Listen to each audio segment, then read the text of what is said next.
الحمدللہ رب العالمین، تمام تعریفیں اللہ کی ہیں، اس لیے کہ وہ تمام جہانوں کو پالنے والا ہے۔ تمام تعریفیں اللہ کی ہیں اس لیے کہ وہ دنیا میں رحمان ہے، رحم کرنے والا ہے۔ تمام تعریفیں اللہ کی ہیں اس لیے کہ وہ آخرت میں بھی رحم کرنے والا ہے۔ تمام تعریفیں اللہ کی ہیں اس لیے کہ وہ روز جزا کا مالک ہے۔ تو جو دعوت تھا الحمدللہ، اس دعوے کے اوپر 3 دلیلیں آ گئیں۔ پہلی دلیل رب العالمین، دوسری دلیل الرحمن الرحیم، اور تیسری دلیل مالک یوم الدین، کہ صرف اللہ کی تعریف اور اللہ ہی کی عبادت ہوگی۔ اللہ کے سوا کسی کی عبادت کرنا، کسی کو خدا بنانا اور اس کی خدائی والی تعریف کرنا، یہ شرک ہے، یہ درست نہیں ہے۔ جب خلق میں اللہ کے ساتھ کوئی شریک نہیں تھا، جب اس کائنات کو اللہ نے بنایا تو اکیلے اللہ نے بنایا۔ رحمت کرنے والا اکیلا اللہ ہے، روز جزا کا مالک اکیلا اللہ ہے۔ تو جب یہ سارے کام اکیلا اللہ ہی انجام دے رہا ہے تو پھر عبادت کے لائق بھی صرف وہی اکیلا اللہ ہے، سجدے کے لائق صرف وہی اکیلا اللہ ہے، تعریف اور محبت کے لائق صرف وہی اکیلا اللہ ہے۔ اچھا، ایک عجیب بات میں سوچتا ہوں کہ جب ہمارے سامنے ہم نے کسی پر احسان کیا تو احسان کرنے کے بعد کوئی آدمی دوسرے کی تعریف کرتا ہے تو ہمیں برا لگتا ہے۔ ماں کے سامنے بیوی کی تعریف ہو رہی ہے تو ماں کو غصہ آ رہا ہوتا ہے، اور بیوی کے سامنے ماں کی تعریف ہو رہی ہے تو غصہ آ رہا ہوتا ہے، برا مانتی ہیں۔ بیوی کے سامنے شوہر کسی اور عورت کی تعریف کرتا ہے تو اس کو برا لگتا ہے، شوہر کے سامنے کسی اور آدمی کی تعریف کی جاتی ہے، شوہر کو برا لگتا ہے۔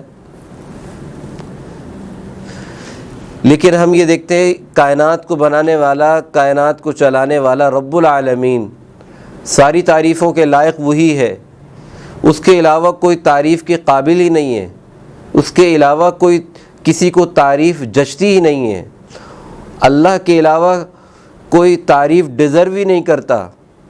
لیکن پھر بھی اگر ہم اپنی والدہ کی تعریف کرتے ہیں، اپنے والد کی تعریف کرتے ہیں تو اللہ ناراض بھی نہیں ہوتا بلکہ خوش ہوتا ہے۔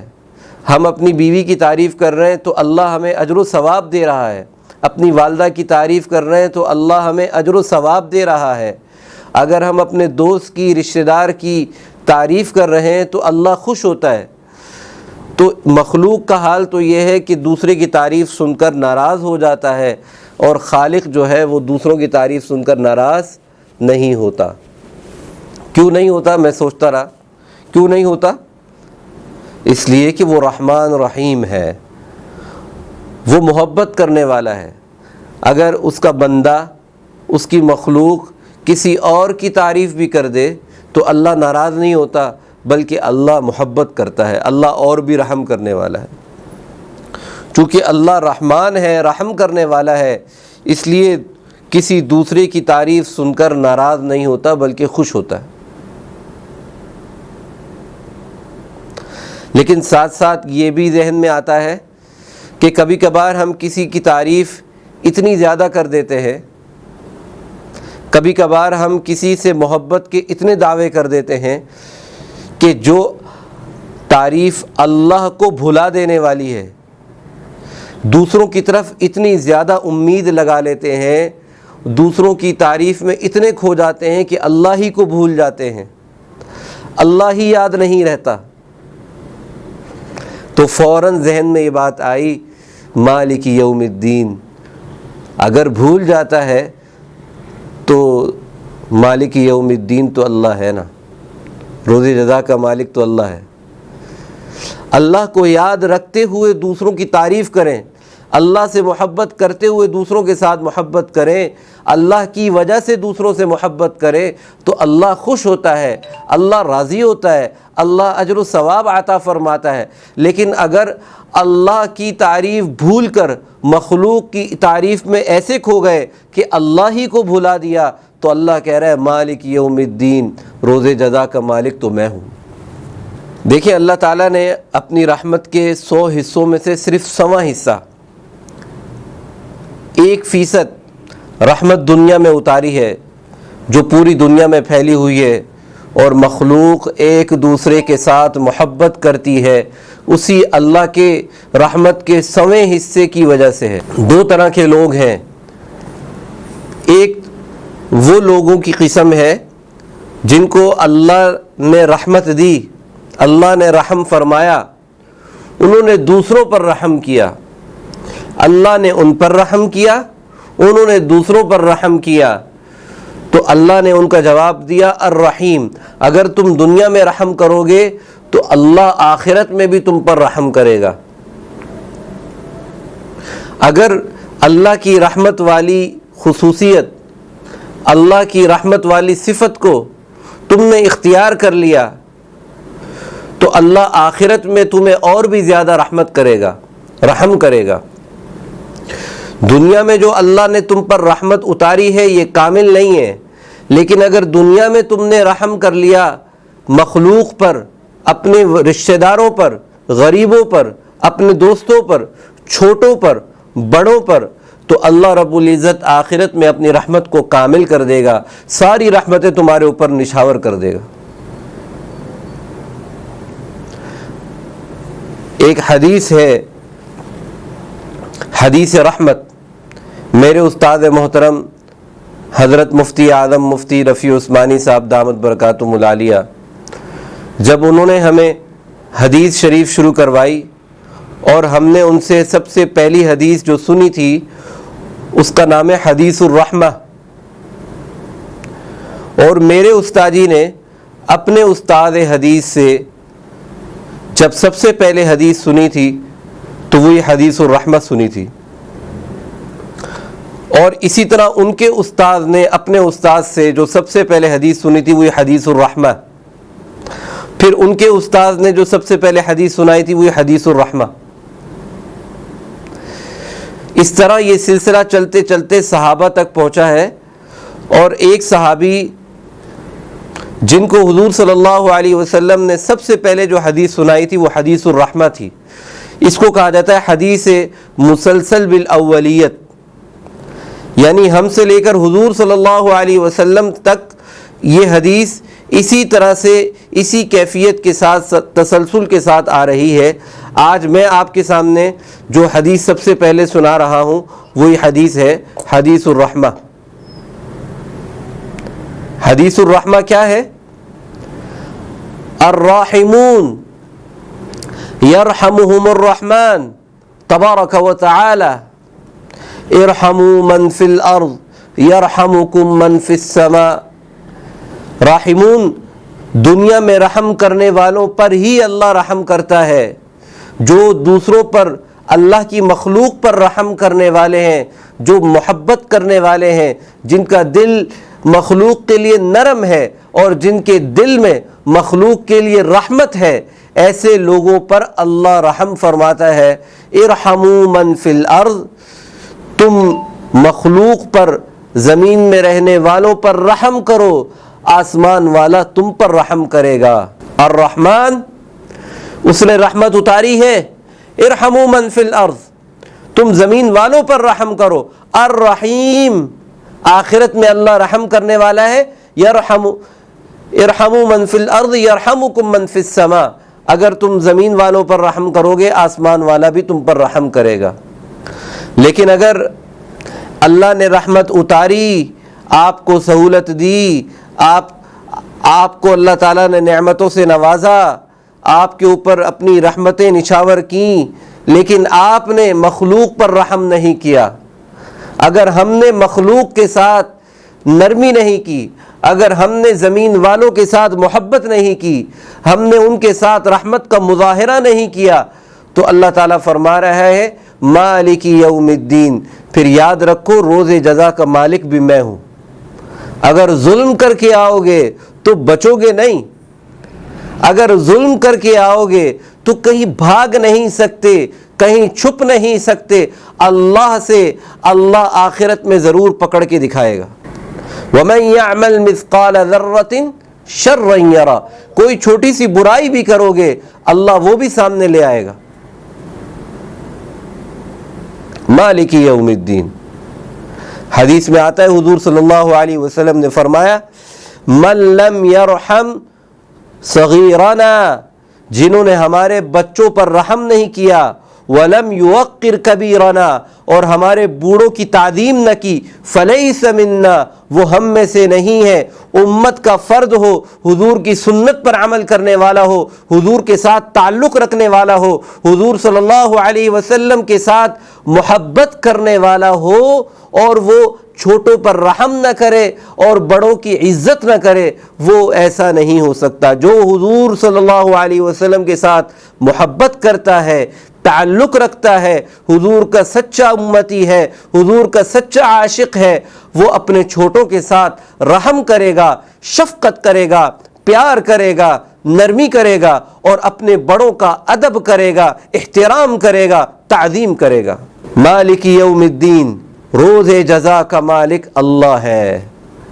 نہیں کرو گے تو اللہ پکڑے گا، اگر رحم کرو گے تو اللہ بھی رحم کرے گا، الرحیم ہے وہ۔ لیکن اگر رحم نہیں کرو گے تو مالک یوم الدین اللہ ہے، رحم کرنے والا اللہ ہے، رحم کرنے والا اللہ ہے، الرحمن الرحیم اللہ ہے۔ تو اللہ رب العزت کہہ رہا ہے کہ رحمان میں ہوں۔ حدیث قدسی میں آ رہا ہے کہ تم زمین والوں پر رحم کرو، اللہ تم پر رحم کرے گا۔ لیکن میں نے یہ دیکھا ہے کہ لوگ دوسروں پر رحم کر کے، دوسروں پر احسان کر کے بدلہ چاہتے ہیں کہ ہم نے جب فلاں کا اتنا خیال کیا ہے تو فلاں کو بھی چاہیے کہ وہ ہمارا خیال کرے۔ آج کل یہ رواج بہت ہے، ادلا بدلی،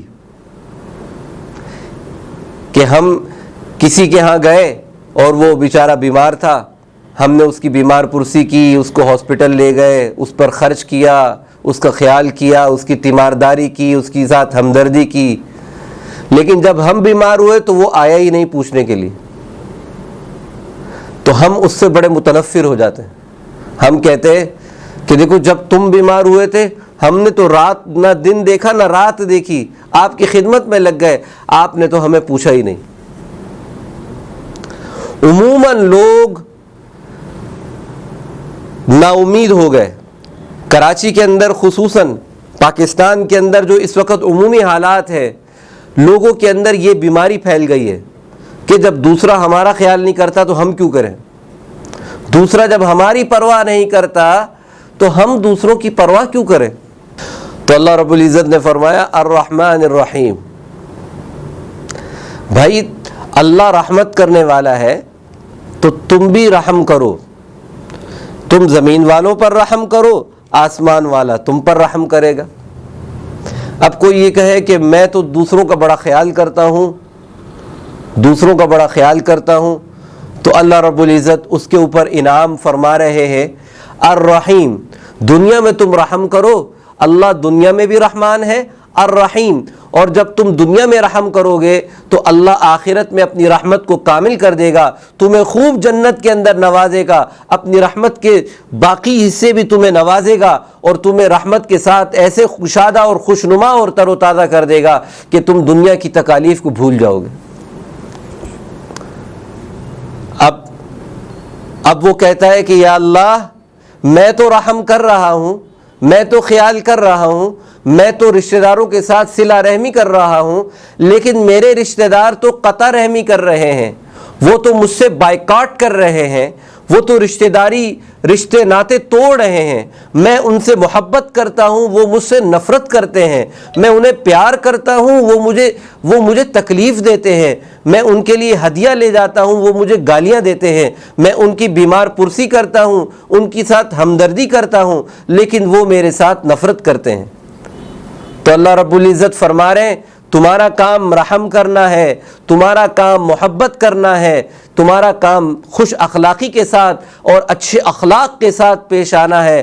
باقی رہے سامنے والے، وہ آپ کے ساتھ قطع رحمی کرتے ہیں، رشتہ داری کا پاس نہیں کرتے ہیں اور آپ کے ساتھ صلہ رحمی نہیں کرتے، تو آپ کو پریشان ہونے کی ضرورت نہیں ہے. آپ کو ان کی فکر میں اپنے آپ کو گمراہ کرنے کی اور بد اخلاق بنانے کی ضرورت نہیں ہے، بلکہ اللہ فرما رہا ہے اگر وہ لوگ قاطع رحم ہیں، رشتہ داری کو توڑنے والے ہیں، آپ صلہ رحمی کرتے رہیں.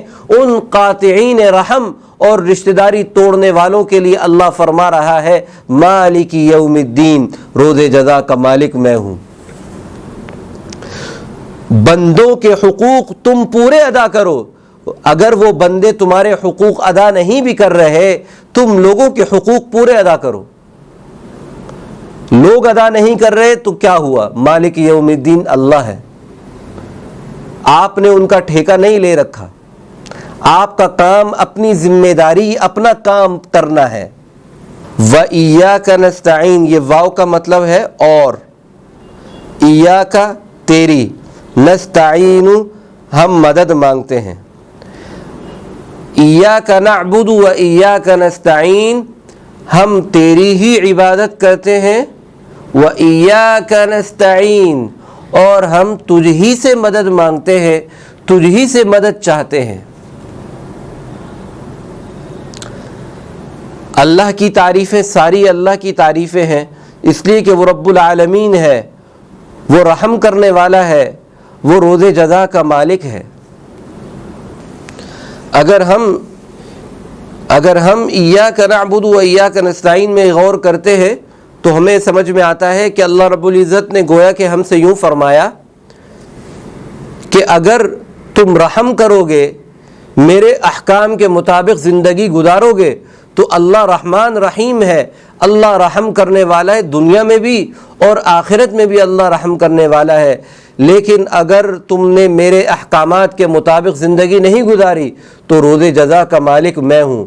پھر کفر پر، پھر شرک پر، پھر گمراہی پر سزا بھی اللہ دینے والا ہے.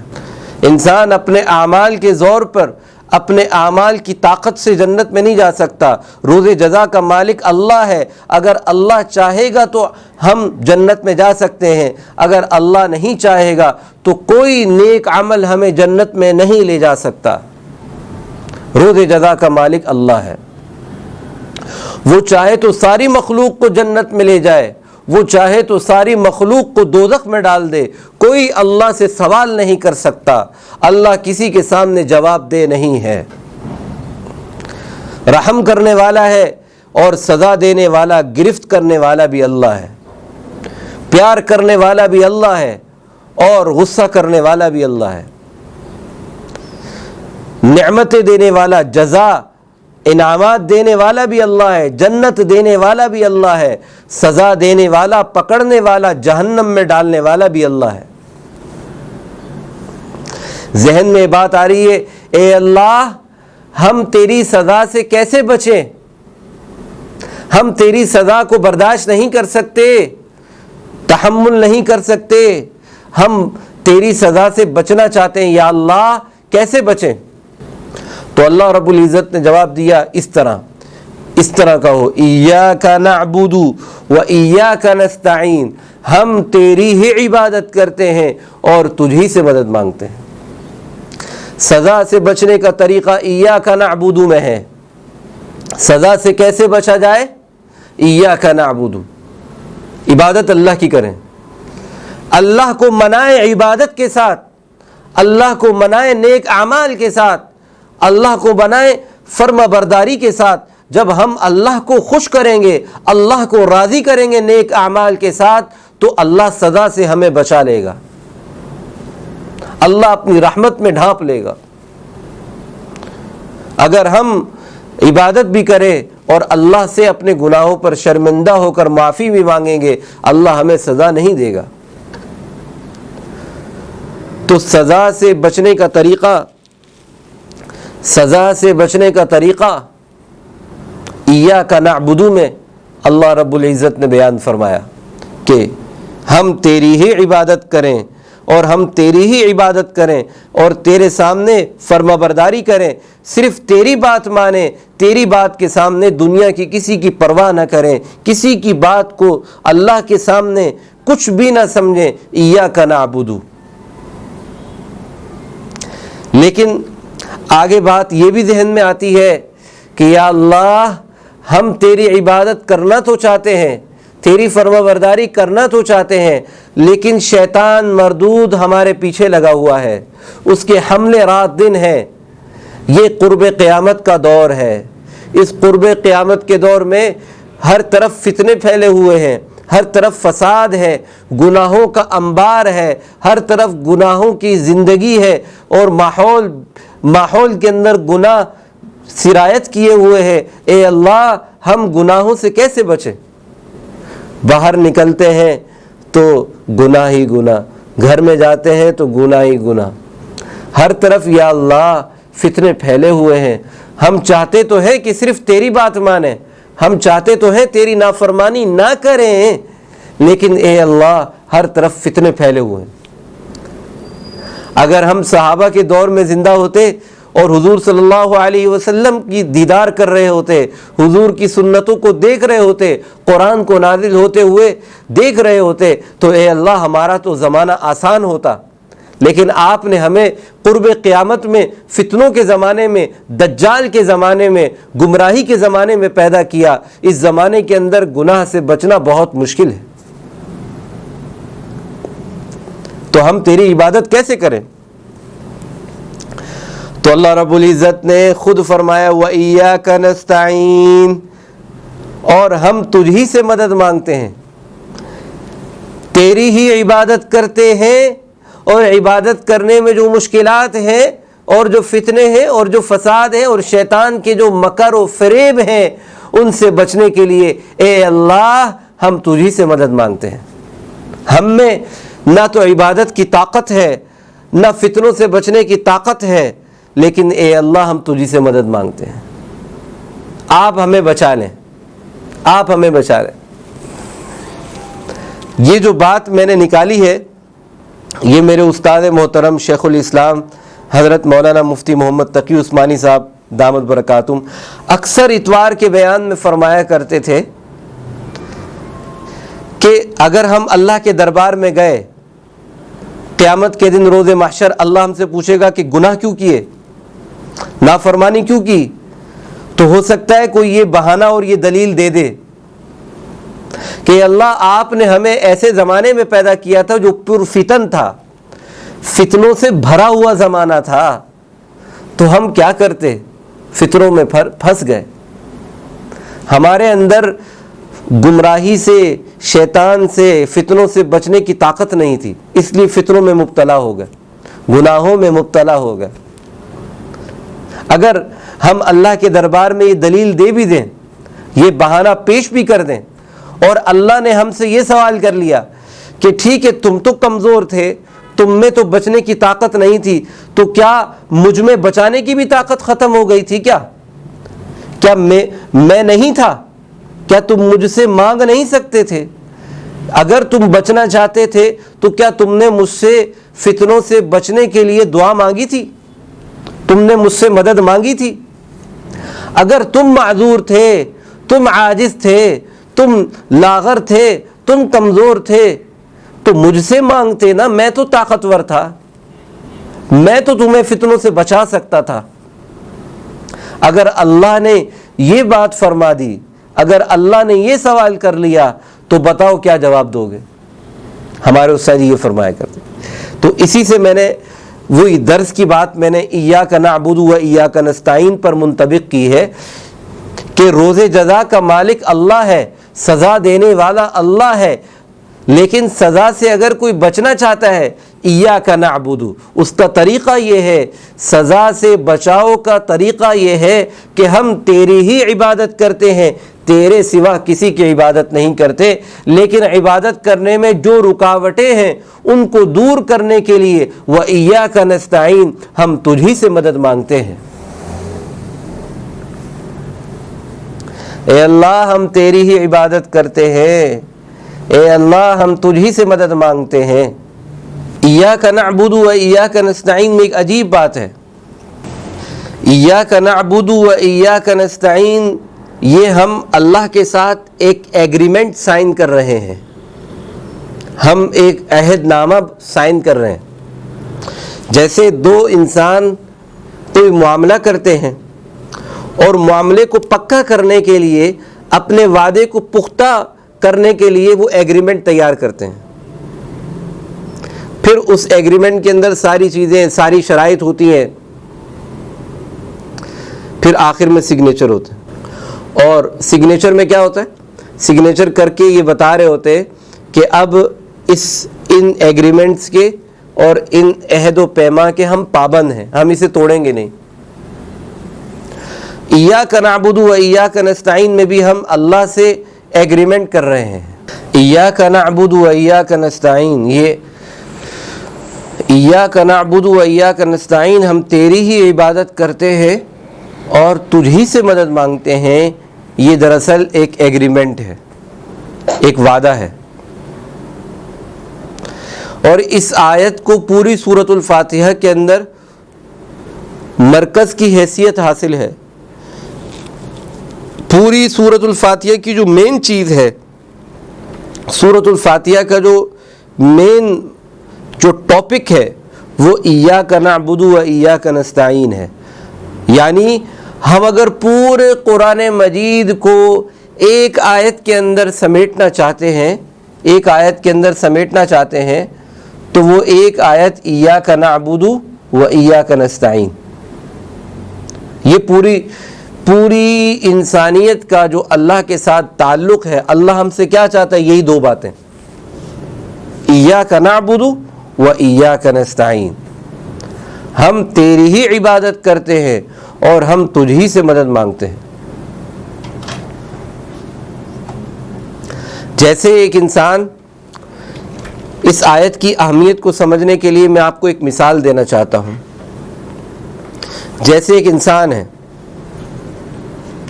وہ کسی کنویں کے اندر گر گیا ہے اور کنویں کی گہرائی میں اور کنویں کے اندر بیچارہ ایسا پھنسا کہ باہر نہیں نکل سکتا، باہر نکلنا ناممکن ہو گیا۔ کسی نے باہر سے ایک رسہ مضبوط قسم کا کنویں کے اندر ڈال دیا، کنویں کے اندر اس رسے کو ڈال کر جو اندر آدمی پھنسا ہوا تھا، اس نے ایک رسی کے حصے کو مضبوطی کے ساتھ پکڑ لیا اور دوسری سائیڈ کے حصے کو، دوسری جانب کو باہر والے آدمی نے پکڑ لیا۔ اب باہر والے آدمی نے رسہ پکڑ کے کھینچنا شروع کیا اور آہستہ آہستہ اندر جو کنویں کی گہرائی میں اور کنویں کے اندر ڈوبا ہوا، کنویں کی گہرائی میں پھنسا ہوا انسان ہے، وہ رسی کو پکڑتے پکڑتے باہر آ گیا، رسی کو پکڑتے پکڑتے باہر آ گیا۔ ایاک نعبد و ایاک نستعین، یہ وہی رسی کی مثال ہے۔ ایاک نعبد و ایاک نستعین، یہ ایک رسی کی مانند ہے۔ ہم گویا کہ ایک کنویں کے اندر پھنسے ہوئے ہیں اور ہم ایک جگہ پریشان ہیں اور پھنسے ہوئے ہیں، اور ہم یہ چاہتے ہیں کہ کوئی ہمیں نکالے، کوئی نجات دہندہ، کوئی ہمیں اس کنویں سے، اس گمراہی سے نکالے، جس کی رسی، جس کا ہاتھ ہماری مدد کے لیے آئے اور ہم اس کا ہاتھ پکڑ کر، اس کی رسی پکڑ کر ہم باہر نکل آئے۔ تو گویا کہ اللہ رب العزت نے آسمان سے ایک رسی اتاری اور اس کا ایک سرا آسمان پر ہے اور ایک سرا زمین پر ہے، وہ رسی ہے ایاک نعبد و ایاک نستعین، جس کا اوپر آسمان کی طرف جو سرا ہے وہ ہے ایاک نعبد، اور جو زمین کی طرف ہم نے جو سرا پکڑا ہوا ہے وہ ایاک نستعین ہے۔ اللہ نے ایاک نعبد والا حصہ پکڑا ہوا ہے اور ہم نے ایاک نستعین والا حصہ پکڑا ہوا ہے۔ تو اللہ نے عبادت کو اتارا، ہمارا کام ہے اللہ سے مدد مانگنا، اللہ عبادت کی توفیق دے گا۔ ہمارا کام ہے مدد مانگنا، اللہ عبادت کی توفیق دے گا۔ ایاک نعبد یہ اللہ کا حصہ ہے جو اللہ نے زمین میں اتارا ہے، اور ہم نے جس حصے کو پکڑنا ہے وہ ایاک نستعین ہے۔ اگر ہم ایاک نستعین والا حصہ پکڑ لیں گے، یعنی اللہ ہی سے مدد مانگیں گے، اللہ کے علاوہ کسی اور سے مدد نہیں مانگیں گے، تو انشاءاللہ تعالی ہم اللہ تک پہنچ جائیں گے۔ لیکن اگر ہم اللہ کے علاوہ سے بھی مدد مانگتے رہے اور اللہ کے علاوہ بھی دوسروں کے سامنے جھکتے رہے تو ہم اللہ تک نہیں پہنچ سکیں گے۔ اگر ہم اللہ کے ساتھ اپنے تعلق کو، اپنے ریلیشن کو اسٹرانگ کرنا چاہتے ہیں، مضبوط کرنا چاہتے ہیں، اس کا ایک ہی طریقہ ہے، ایاک نعبد و ایاک نستعین۔